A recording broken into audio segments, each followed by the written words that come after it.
everyone, this is Glenda Dawson, and you're watching Glenda's Dragon's Den.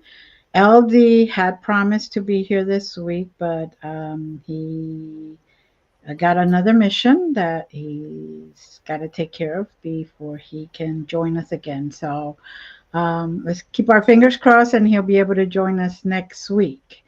Tonight, I want to thank you all for watching every single week and sending comments and emails. We appreciate everything and we read everything that you send to us. And tonight we have a very special guest, Karen Anderson, and um, her biggest thing is she communicates um, with pets. And I now just want to turn it over to her and let her tell you her story because it's fascinating and it's something you usually don't hear. Welcome, Karen. Oh gosh, thank you so much. I'm really, really, really glad to be here tonight. So thank you, Thank thank you. you. I I'm do have here. a very unusual story, don't I? Um, as far back as I can recall, I've always had an affinity for animals. They were my first friend, in Mhm. life. And I felt drawn to them. I was always saving the little creatures that needed help or were hurt or lost or whatever was the situation. And I just knew, even at a very young age, that I wanted to work with animals. I wanted to be around them my whole life. And that has certainly turned out to be the case. So I can remember very early conversations I had when I was a little girl with our family dog named Prince. And he was a beautiful tricolored collie. And Lassie was, the top show back then. And he looked Mhm. Lassie. So I thought I had like a movie star dog. And he was truly he's the one that showed me how to communicate. I shared my first messages with Nice. him. Yep. And they were very silly little conversations, but I would know things about him that a 5 or 6 year old shouldn't know. And Mhm. I thought everybody could understand his messages. Okay. It never occurred to me that I was doing something unusual or different. And plus, maybe your listeners and your audience can relate to this. I grew up in the 60s with Disney movies Mhm. and Bugs Bunny, and everything I watched, the animals could talk. Right. Everything, Bambi and Jungle Book, and every all my favorite shows, and even the ones like Lassie, where Lassie wasn't actually talking, but Lassie had this incredible bond with, you know, the humans, and that's what really drew me in, and I just loved it, and I drew upon all of those experiences, never realizing that gee, maybe animals can't talk. So I just ran with it Mhm. and um, ran into immediately a brick wall because it was not something that my parents knew what to do with, unfortunately. I don't know if you've Good. heard this before, where those abilities were sort of frowned upon Mhm. in the Yes. household. I was told I had an overactive imagination, that I needed to stop talking to the dog, and it just really kind of uh, freaked them out that I knew things I shouldn't know. So to all your followers, if you have a child that is showing abilities, Mhm. support them, help them, encourage them, learn about it so that you can help them control what they're receiving instead of making them feel that they're doing something that they're not supposed to, because that's what happened to me. So I basically pushed it down and I hid it from everyone, and I wish I hadn't have done that, but at the time that's all I knew to do. Yeah, as a child, they tell you that you know that's bad, that you have an overactive imagination. So you start thinking there's something wrong with you. Yeah. Mm-hmm. and you trust your parents. And in those times, anybody that talked to and got messages, whether it be to ghosts or to pets, we're looking at some psychological uh, Right. vibe there. Right. So, Yep, indeed. So, very early on, I just kept it to myself. And, it wasn't until many years later where it all resurfaced. And I had this spiritual awakening, or this, light bulb moment where everything clicked and fell into place. And that was of all times when I was a deputy sheriff in a little town in Colorado called Bailey. And boy, oh boy, there was just no stopping it at that point. So I had been practicing animal communication in my personal life at the same time, never thinking that it would go into my work or become part of what I was doing as a deputy. I mean, I never even put those two together. And then crazy things started happening while I was on patrol. I would respond to a domestic violence, or, one call I had was a man with a gun, and I would get on the scene and try to figure out what was happening. And it's not like TV where there's 52 squad cars that pull up. It's not like that. This was the Mountain District, and sometimes your nearest backup car was 45 minutes, half an hour away. So it was usually right. just me. It's just me there. And I began to get, if there was an animal there on the scene, I began to get information from the animals about what happened. Mm-hmm. It was crazy. And I really, truly thought, I was losing my mind, because I would hear things in my head, but it was in my voice. But it was something I wasn't thinking about. Like, I would hear where a suspect was hiding, or who the aggressor was, or I'd see what actually happened before I arrived on scene. So really crazy things started to happen that I couldn't explain. And again, being in law enforcement, credibility is everything. If you don't have Mm-hmm. credibility, forget about it. Right. Go back to your day job, right? So I didn't tell anyone. I kept it all to myself because it sounded really crazy, even to me, Mm-hmm. even though it was happening to me. But it fascinated me at the same time. And I thought, what else can I find out?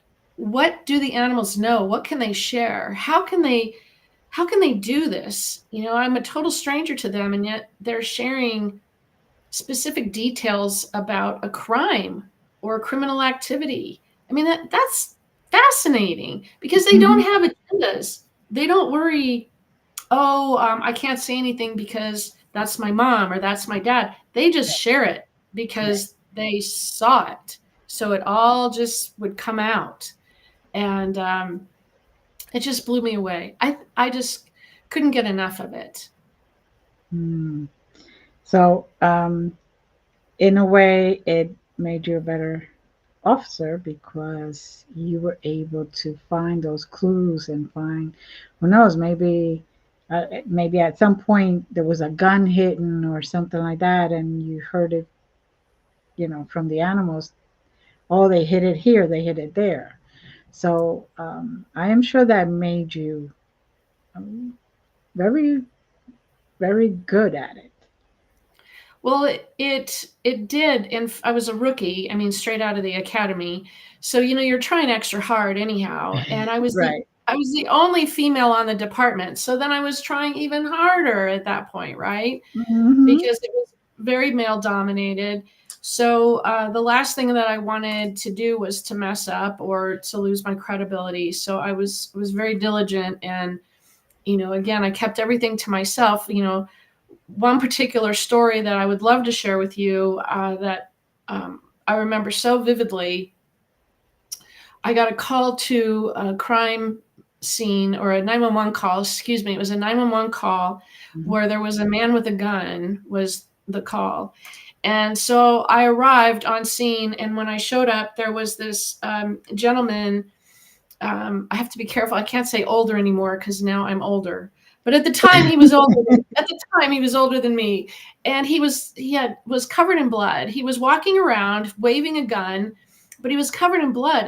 It just everywhere. His face, his head, his hands, everything. And I get there and there's just total chaos. He's not telling me what's happening. It was something about his dogs. It was something about the neighbor's dogs. And I had to, try to figure out what was going on. And since he was the only person that I came in contact with, I noticed that his 2 dogs were in the house. So I said, well, let's go in the house and talk about this. I, got the gun away from him, of course, and secured it. And as I was in the house, I was trying to take his statement. His dogs kept showing me this image of him with a shovel going after the neighbor dogs. Oh. So I kept seeing this image from his dogs as I'm talking to the man. He's across the table from me, and his dogs are sending me this image. So his story was not corroborating with what the dogs were telling me. The dogs were telling me that he was the one that went after them. He was telling me that the neighbor dogs had come after him on his property. But it actually turned out, and I validated later, that there was another across the street neighbor that witnessed it. And he confirmed that this man was the aggressor and went after the neighbor dogs with a shovel. Wow. So if I had taken this man at face value for his statement of what he was telling me, it looked like his neighbor's dogs came over and attacked him on his property, where actually that wasn't the case. And he was going to go shoot them. So he ran in and got his gun and was going to go shoot the neighbor dogs. And the dogs knocked him down to the ground and they started attacking him because he was trying to hit them with the shovel. So talk about a mess. I mean, this was a messed up story. And yet his dogs basically threw him under the bus because they told me the truth of what really happened. He wasn't being honest, but his dogs were being honest. And that's what I love about the animals. They don't have agendas. They share exactly what they see. And it's not about, trying to keep somebody from getting in trouble. They just share what happened. So that was pretty amazing. Yeah, I bet. And the best part is like this way you didn't have to, because from what I understand, there's a lot of places that if the dogs are very aggressive, you have to put them down. And, that would have been terrible to do when they had nothing to do with it. They were just defending themselves. They were defending themselves, and he had bites all over him. I mean, they really got him. It was pretty bad. They got him good, but his story just wasn't holding up. And then fortunately, there was a neighbor who could, basically eyewitness tell me what he saw. So, that really kind of opened up this whole other world to me of what else can the animals tell us? And eventually that led me to other cases. I had another case where there was a missing boy. A little boy got lost in the national forest, and they had a pet dog. And the dog basically showed me the direction that the little boy went in, which was nowhere near where everybody else was looking. And we ended up finding him in the direction that his dog told me.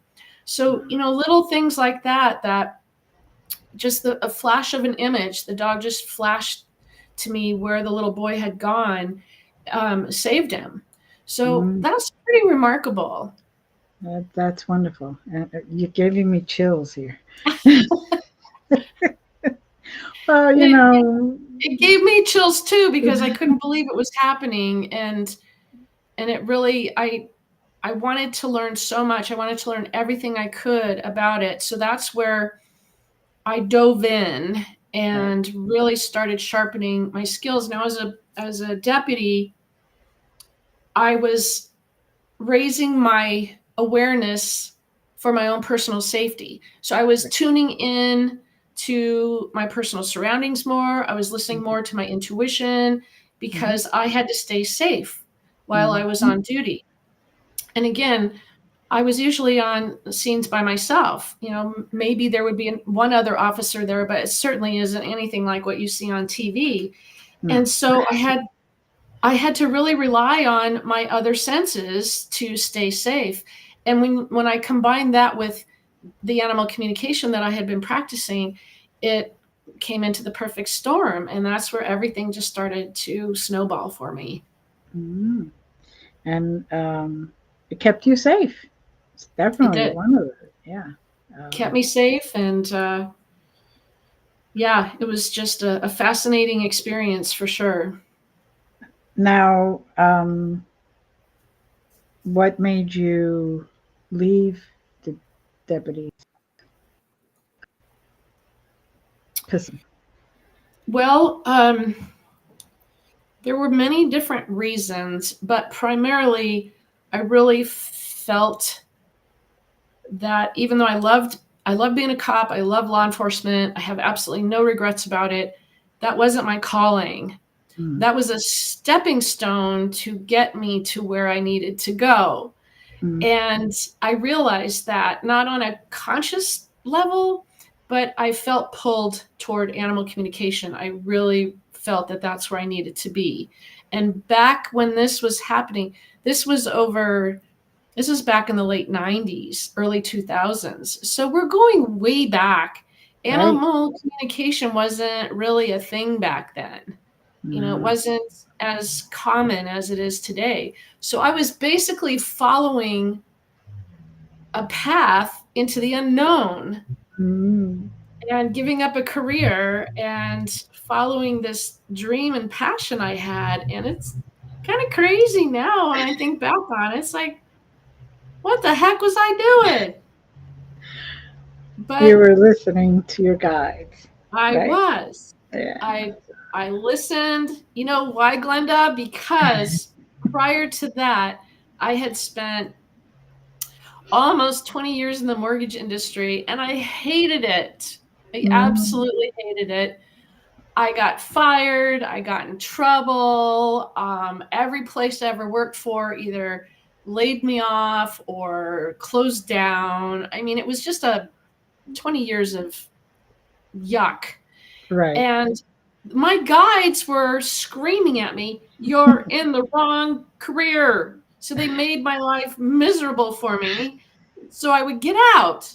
Mm-hmm. And it took me a while, but I finally got the message. So ever since then, I realized I need to pay attention to what's in here. What is the little voice? What are you hearing in your head? What are you feeling in your heart? It wasn't in alignment with anything I had done, so it was very scary. And I Mm-hmm. don't get scared by a lot of things. I don't. I mean, as a police officer, it You takes a can't. lot to scare me. But when you leave everything behind and you follow a passion and everyone around you, your closest family members, your friends, they all think you're nuts, that's really scary to just trust. And that's what I did. And that's what I want to encourage all of your followers, your audience, your listeners, everyone who's tuning in. You have to trust that little voice, that passion, that where you're being drawn, where you're being pulled. That's your life purpose. Even if Mm-hmm. it's not clear, you have to just don't worry about how to make it all happen. You got to let go of the outcome. You just got to say, well, I'm being drawn to this. Like me, it was animal communication. I'm just going to practice and get as good as I can get. And that's what I did. And the how it happened wasn't up to me. I just needed to walk that path and go there. And Right. then everything else happened. Opportunities started to happen. Things started to basically roll Mm-hmm. and open up for me. And you can't worry about, well, how the heck am I going to do this? You just have to trust. And I think a lot of people have a hard time with that, just Yes. trusting. And just going with the flow and knowing that deep down, you know everything is going to be okay. So just go. Right. Just One do of it. the first one of the first conventions I ever did was here in Spokane. I live in Eastern Washington, And I went to this convention as a vendor right when I started. I was so brand new. Didn't know what I was doing. So I was at this, it's called Pet Fest here in Spokane. It's at the county fairgrounds. And I had a booth and I had, to sign up for a session, and I had a little raffle going on and all this stuff. And, absolutely nobody would talk to me. It's like I had, COVID or something back before COVID wasn't even around. It's like no one would even come near my booth. Well, the local news guy came sauntering by, and he's like, "Oh, Animal Communication, what the heck is this?" And he stuck the microphone in my face, and I just started talking about it. I don't even know what I said. Well, it aired on every, break that the newscast had. And the next thing I knew, there were people pouring in to come in and get a session with me. It was crazy. So this one girl came in with her pit bull, this beautiful pit bull. And she said, I want to get a session. And at that time, I was not polished enough to do an in-person session in the middle of a convention with, people walking around and all the ambient noises. I needed to book it out later, but she insisted. She said, I drove, 2.5 hours to get here this weekend, and I want a session with you. So I thought, okay, Karen, come on, you can do this. You can do this. So I brought her over to my little card table and I sat her down, and her pit bull was busy watching the wiener dog races that were going on next, right? So there's all this chaos going on. And I tune into this dog, and the dog says to me, "You need to help my mom." And I thought, okay, how do I need to help your mom? And the dog said, "Tell her to stop doubting." Ooh. All right, stop doubting. Well, what is she doubting? And the dog wouldn't answer. I said, well, you have to tell me what she's doubting, or, I don't know how to tell that to your mom. And the message I got was, it's something really big. And it was like, the dog showed me, it was like bigger, like way up into the ceiling big. Right. Stop doubting this really big thing. So I thought, okay. So again, weenie dogs are racing back and forth over here, and I'm sitting across from the gal. And she's like, well, what's my dog saying? What are the messages? And I said, well, the message is that you're supposed to stop doubting. I said, I don't know what it is, but your dog says it's really big, and it's like bigger than this room, this really big thing. Stop doubting, stop doubting. Do you know what this is? Because I don't. Well, all of a sudden she just broke down and started sobbing. Oh. And I thought, what the heck did I do? Good job, Karen. Yeah. Way to make a client happy. So she finally composed herself, and she said, how did you know that? She's blowing her nose, how did you know that? Tears, the whole thing. I said, how did I know what? I don't even know. And she says, nobody knows this, but I've been doubting the existence of God. Wow. Wow. And I went, wow. Okay, that's a really big thing. No wonder the dog couldn't tell me. How does an animal explain God to you? Well, it's this really big thing. Right. So she had been really struggling. She'd talked to different religious factions, and she was trying to figure out what really happened in life. And her dog told me. Wow. Crazy. That's amazing. That is amazing. Excuse me. It was really powerful. And the weenie dogs were still going. And you do readings, so you get this, right? Yeah. And when you're about to sit in front of the person, that's when everything starts. The music starts, yep. the crowds come in, everything, and you're like, okay, how do I focus? Yep. And there's people down there. Come on, little Buster. Come on, little Susie. And they're rooting on their little wiener dog. And here's Karen going, I'm trying to focus here, people. It's not like Bewitched, she just wiggled her nose and everything. Yeah, we could all do that. Right? No, it takes Mm. focus and concentration. I mean, sometimes we get Right images and away. downloads. You know, Right. sometimes it's in your face, Right. but sometimes it's not, and you have to you you have to have pay to kind of attention. knock on the door, open the door, and Yep. just let it come in. So, Yep. And so from um, there, it was just mhm, really truly about learning their language, because there is a language. Animals, it's not like us learning Spanish or something like that, but when you learn to communicate, it's much like when you learn to communicate with a human spirit. mhm, There's a transference of energy. right. Sometimes you see an image, sometimes you hear words, sometimes you feel a feeling, sometimes it's all of the above. Right. Sometimes you have no clue what they're showing you, but as you describe it to the person, they know exactly what you're describing. Mhm. And you evolve into understanding what certain things mean. And do you work with symbols at all? Like for me, Yes. Yes.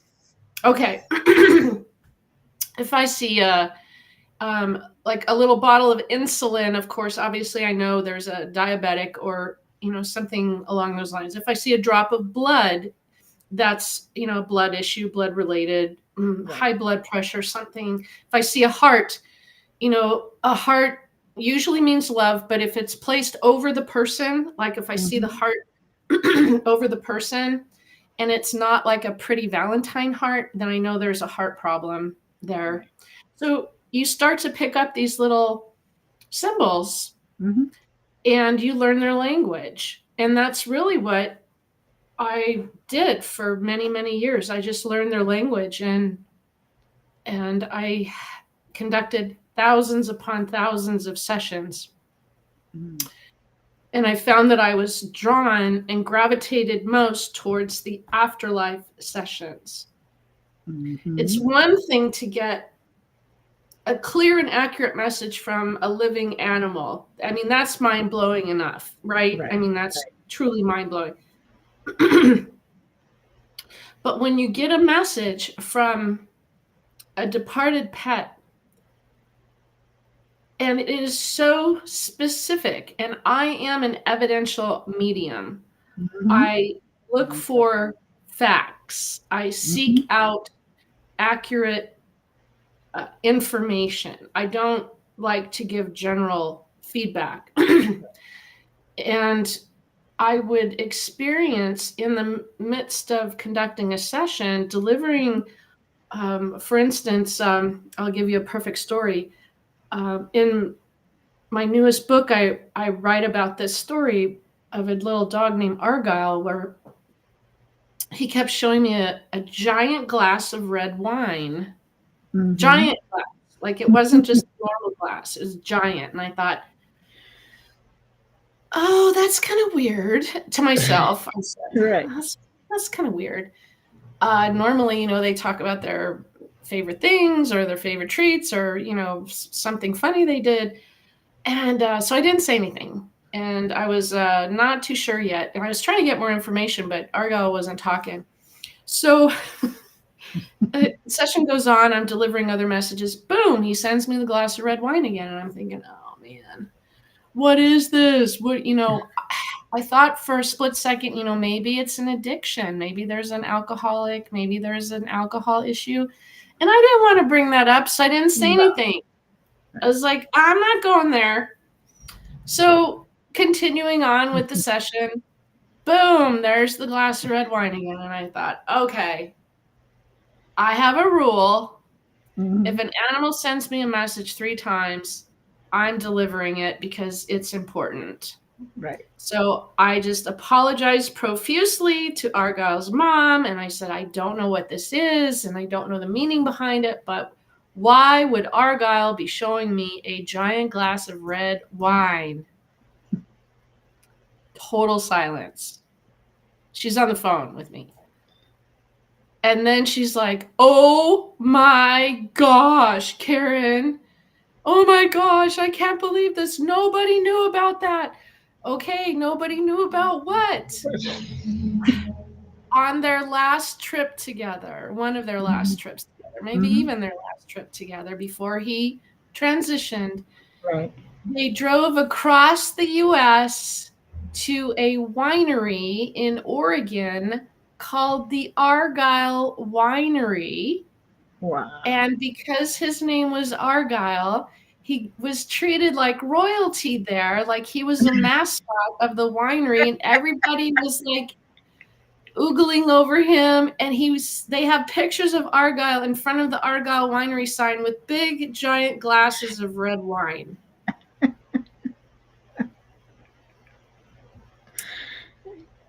That's Thank amazing. goodness it wasn't a drinking problem, because that would not have been fun. But No. yeah, you just never know. I had another dog one time that had passed on, and I was connecting at another convention. No Mm-hmm. weenie dog races this time, and I was with the mom and the grandma to the dog. So I just had Right. a picture. I just had the dog's pictures, and the mom and the grandma to the dog were crying and obviously very upset. And they kept saying, I just want to know that he made it to the other side okay. I just want to make sure that, he's safe, and that he's with our other cat, because they were so close. And so, can you ask him, please? So I tried so hard, Glenda. I was like, are you okay? Are you on the other side? Are you with your other loved ones? Are you with the cat? I got nothing. All I Oh, saw were these big, giant, like cow-sized spots. That's all I saw. Big spots. That's it. I got no words, no feelings, nothing, just spots. And I tried and tried several times. All I saw were spots. So I just finally looked at the mom and the grandma, and I said, I am so sorry, but I'm not getting anything. Every time I ask, all your dog is showing me are these big, giant black spots. And they both went, oh! Their cat on the other side was white with big black spots. amazing. Okay. And yeah, it's very hard to communicate. And even though sometimes we keep practicing and all that, and you establish a dictionary, as I call it, every once in a while they just throw you something different. So it's You never an know what they're experience. going to say.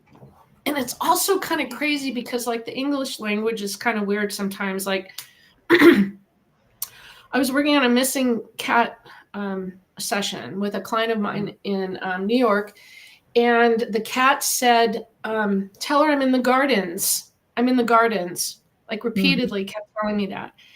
And she said, Karen, I'm sorry, but that's wrong.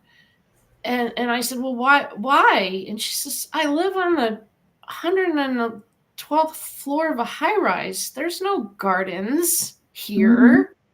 There's nothing. There's no terrace, no balcony. There's no garden. We're in New York. We're in Manhattan. Well, I didn't know that. I said, well, I'm hearing your kitty's in the gardens. All I can do is deliver what they tell me. That's all I can Right. do, is share what they tell me. So fast forward, we ended the session. A few days went by. I get this email from her saying, you won't believe this, but I had put a poster up in the building next to us, and somebody from the building called me and said they had my cat. They were trying to find her owner. She said when she went over to that building next door, she looked at this signage on the front of the building, and it said, The Gardens. Oh wow. The building was called The garden. The Gardens. You just never know. You just never know how Crazy. it is. It is. So, you've written a couple of books. Let's talk I about. have written. Yes. I've documented this crazy experience of mine, and yes, I have 3 books now. Hear Mm-hmm. All Creatures, The Amazing Afterlife of Animals, and The Pet I Can't Forget, which just came out in the fall of last year. I've got them Hmm. sitting on my table back there. Right. So people could find you And on Amazon there. Yep, they're on Amazon. You can order them through my website. They're on Audible, and it's truly, uh, it's not sad. I mean, there's sad parts. How can you write about deceased pets and not be sad? I mean, come Right. on. There's going to be sad parts, of course, Mm-hmm. but the overall theme and the stories are so powerful and so transformative and so inspirational. It's just going to blow your mind. And it's, to me, that's why I gravitated toward the afterlife communication, because I would be in a session with a client and deliver a message like Argyle in the wine, or Right. something insignificant to me, but Mm-hmm. it meant everything to Argyle's mom. That, from that moment on, there was no doubt in her mind that Argyle was fine, alive and well in the afterlife, that he was with her, he was communicating with me, he was Mm-hmm. showing something fun they had just done. Everything changed Right. in that split second. And that's what I write about. I write about those transformative moments where you can feel the grief just lifting, and everything shifts from that dark place of sorrow and sadness when we lose somebody that we love so much to, oh my gosh, they're showing Karen that? Really? Mm-hmm. Mm-hmm. They could only do that if they still exist Right. somewhere, somehow. But we humans, just because we can't see it, feel it, touch it, hear it, we think Ugh. they're gone. They're gone Right. forever, right? But they're not. And that's what the books are about. Incredible stories, amazing transformations. And the newest book, The Pet I Can't Forget, is all about signs from the afterlife and Ooh. how they send them, where to look for them, all the different signs there are, like a lot of people get feathers or pennies from Mm-hmm. their beloved companions. Some people will find a tuft of fur when there's no way that fur can be there in a spot that was clean before, or no other pets in the house. There's a great story I have with one of my dear, dear clients. Um, Her name is Cindy, and we've had, oh my gosh, so many sessions together over the years, but we were having an afterlife session one time, and she was missing her kitty. And so I was delivering all of these messages to Cindy, and all of a sudden I said, I'm supposed to say happy birthday to you. Mm-hmm. And she's like, oh my gosh, Karen, it's my birthday. This was my birthday present to myself, to have this session. And oh my gosh, my kitty knows it's my birthday. And she was thrilled, right? I mean, who wouldn't be thrilled that Right. their kitty said happy birthday? Their departed kitty said happy birthday.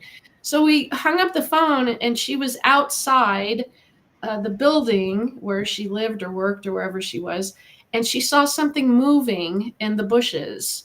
So she goes over and look, and it was one of those mylar balloons that said happy birthday on it. Oh, wow. Right That's after the session.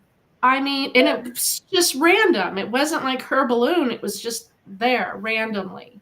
And crazy, that's crazy things have happened. mm. Now, tell us about your nonprofit. My nonprofit. So, as I shared with you in the beginning, I've been all about the animals my whole life. In fact, my Right. dream was to win the lotto and open an animal sanctuary. But I didn't want the kind of sanctuary where they got adopted out. I wanted this to be a sanctuary where they stayed and lived, and it was their forever home. So that's what I created. I created the Painted Rain Ranch Mm-hmm. Animal Sanctuary. We are on 30 beautiful acres in eastern Washington. Pine trees, 80 feet tall, beautiful rolling hills. It's gorgeous. And what sets us apart is that I bring here the pets no one else wants. I save the pets that are overlooked, Mm-hmm. the ones that are elderly, special needs, injured, the ones that have problems, the ones that have been in the shelters the longest, that have no pending adoptions, the ones that no one else want come here. And they live here on this ranch. This is their final refuge. They never get adopted out. They stay here as part of the family. And it is my total childhood, lifelong dream come true. So you are officially speaking to the head pooper scooper of Main Ranch. That would be me. And there's a lot of it, let me tell you. We have a lot of wonderful animals here. And the one thing that I want to talk about that is so important, what I've discovered, we just launched a few years back, but the transformations that I have witnessed when an animal finally feels loved, when an animal finally feels like somebody cares about them and they don't have to worry about struggling to live or where their next meal is coming from, the transformations are amazing. And sometimes their medical conditions disappear or lessen. It's like they shed that like the skin of a snake, and they leave it behind because now they have love and they have somebody who takes care of them and wants them and spoils them rotten. I have a lot of spoiled animals here. So that has been one of the most amazing things to me. I wasn't expecting that. I thought that if they showed up with, a certain health problem, that they would have it the whole time that they were here. And that just isn't always the case. I mean, there's some that, of course, have issues that don't go away.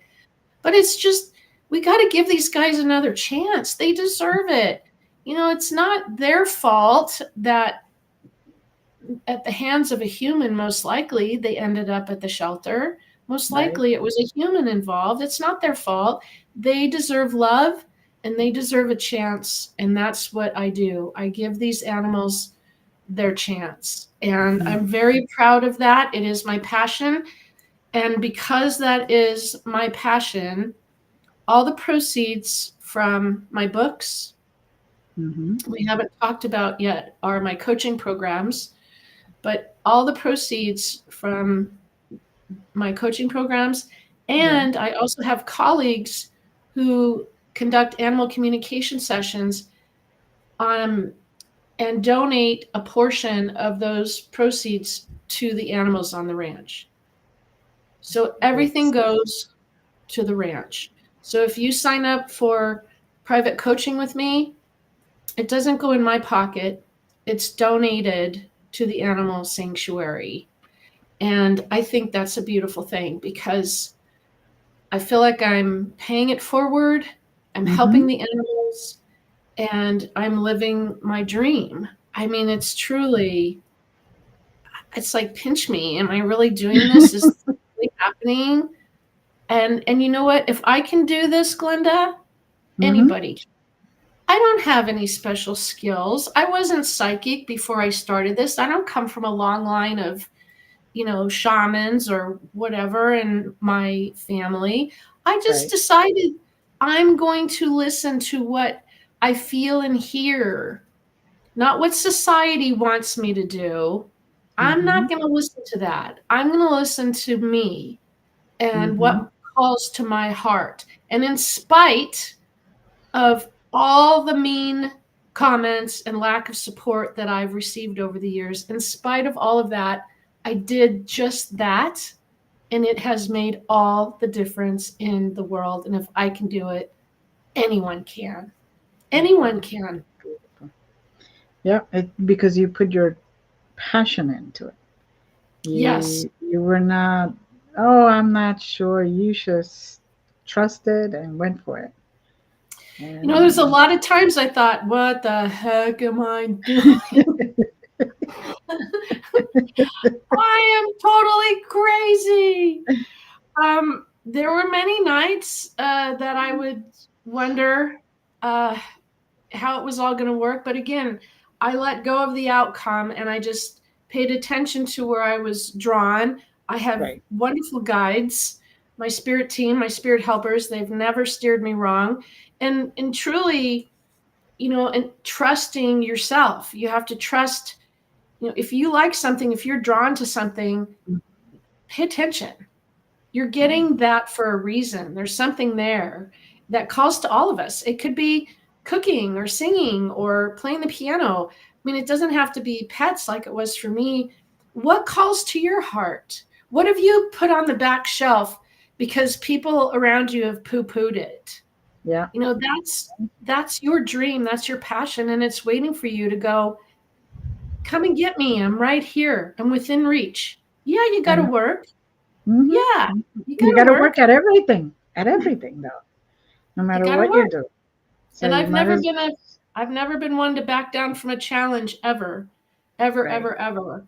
So it truly is, you know, a a beautiful thing when you can take something that you love and create joy and happiness and an animal sanctuary out of it. And I'm proud. I'm proud of the work that I've done.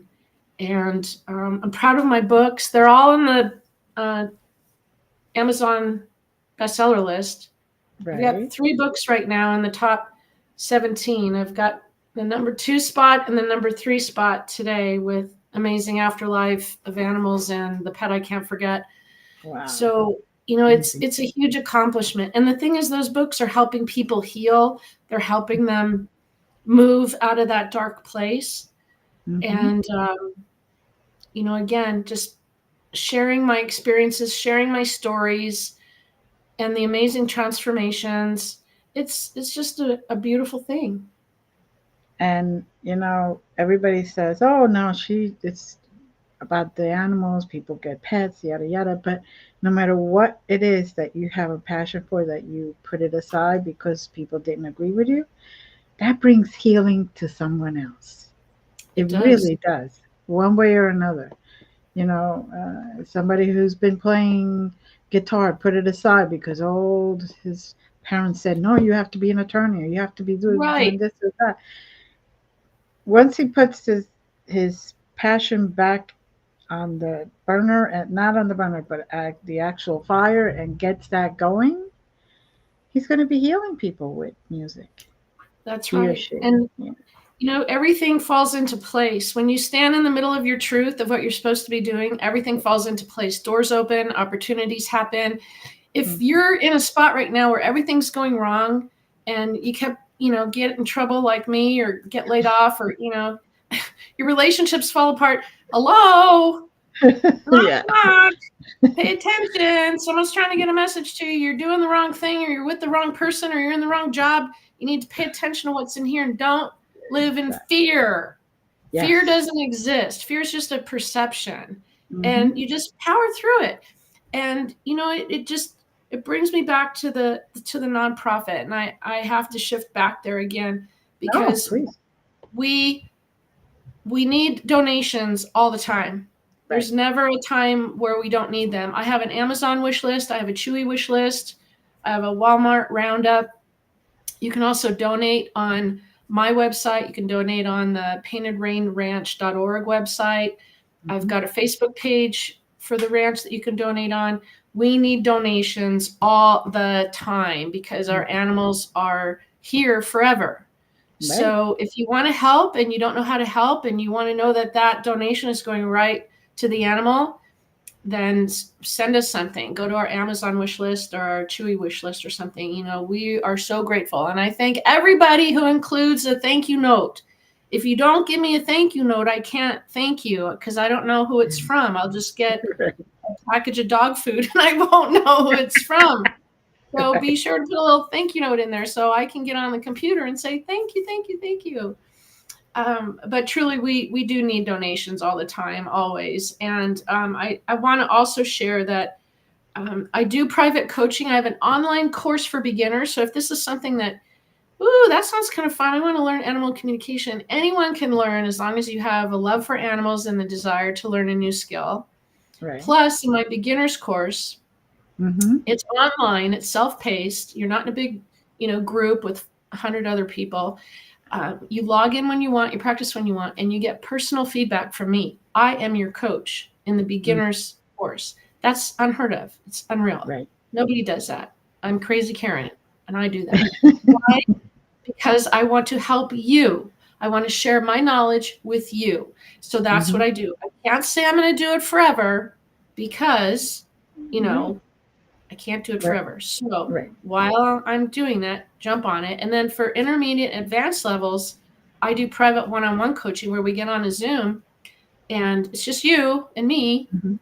And I help you through all the aspects of either perfecting your craft, even the business and marketing side of it, all of that. And again, proceeds from all of those courses and coaching goes to the nonprofit. So that is a tax deduction for you. We're allowed by law, which is amazing. It is amazing. And, you know, you don't see that too often. And especially if you're one-on-one, that is very special. Most of the courses out there, and I've taken a bunch of courses, they're usually big group meetings, and you're trying to raise your hand in a group of like, hundreds of people and get your question answered. I don't like that. So I did not set up the model that way. I set it up so that you work one-on-one with me. I give you 100% of my attention. You're not competing with anyone. And I gear the program around your skills. So if you are, really good at something, I'll make you even better. And if you're not really good at something, I'll make you really good at it. So your experience is going to be different from the next guy who's different from the next guy. It's not one of these one size fits all kind of thing.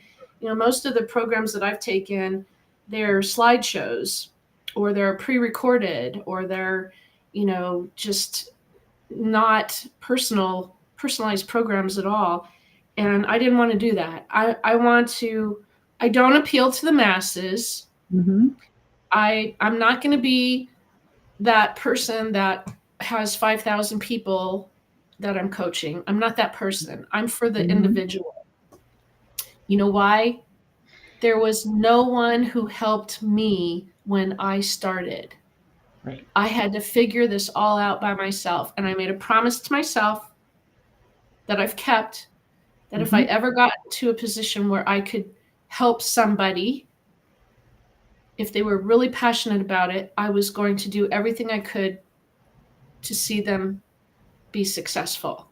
So that's what I've kept, that promise to myself. I pay it forward. So everything I do right now is for the animals, and everything I do right now is for those who have the passion like me that think that this is fascinating and they want to learn how to do this. Come and check it out. Like I said, I can't say I'm going to be coaching forever. If this airs 10 years from now, 5 years from now, I don't know. But right now, I'm here and I'm available. So, yes, my classes, I try to keep them small too. It's on Zoom, but still, it's no more than 10 to 15 people tops. It's hard when you get a lot of people in there because you can't. It's a lot to juggle, and it turns into did I really help everyone, or was I just trying to juggle? So I really want to focus on the individual, and I know that there's many choices now for coaching and programs, and I understand that. But the one thing that I will promise is that you will work directly with me, not an admin, not a robot. You will work directly with me, and you will definitely come through that program a changed person. You will have. I will fire hose you with knowledge, knock you out of your chair. I'm the same way. I even tell them, you have a question in the middle of the night, don't text me, please. But you could email me, and I promise I'll. I know. I especially have to tell the East Coast people, please. I'm on Pacific time zone. Just be mindful of the time zone, please. I go to sleep early. I have to remind them. Remember the time zones. Yes, yes. So this is wonderful. You Yes. have got Oh, so I almost much. forgot. I have a Facebook group. It's a Okay. practice group. It's called Animal Communication Planet. And you Okay. can join us. It's open to all levels. And I pop in as often as I can. And there's some past videos I've done of free training. And what we do is we're a practice group. So you post your pet, other people practice with Mm-hmm. your pet, and then so on and so forth. And then everyone practices with each other's pet, and then you can see the feedback of what everybody got. And it's a loving group of people, and it's a wonderful place to learn and expand your skills. Perfect. Perfect. Now, is there anything that we haven't Yes. covered that you want to say? Yes. One more. I Okay. have I have a free mobile app. You Okay. can download it right now. It's called Pet Loss, Hope, and Healing with the and sign. Pet Loss, Right. Hope, and Healing. You can Mm-hmm. find it on my website. You can go to the App Store if you're in the iPhone. You can go to Google Play if you're an Android and download it free. You can opt in as a member for free and get even more free training and more perks. It's all free. Mm-hmm. And there's also a web version that is petlossapp.com. I forgot to Mm-hmm. give you that earlier, but I think it was on my link tree. It, That yeah. I think it is. The Yeah. web version does not have as many bells and whistles as the mobile version, but we're adding new and more content all the time. So if you want afterlife insights, animal communication information, there's Mm-hmm. podcasts, there's articles, there's a gallery where you can have your pet's picture added. There it is. I just saw it There on it the is. screen. Yeah. Petloss.com. Wow, that was like magic. Yeah.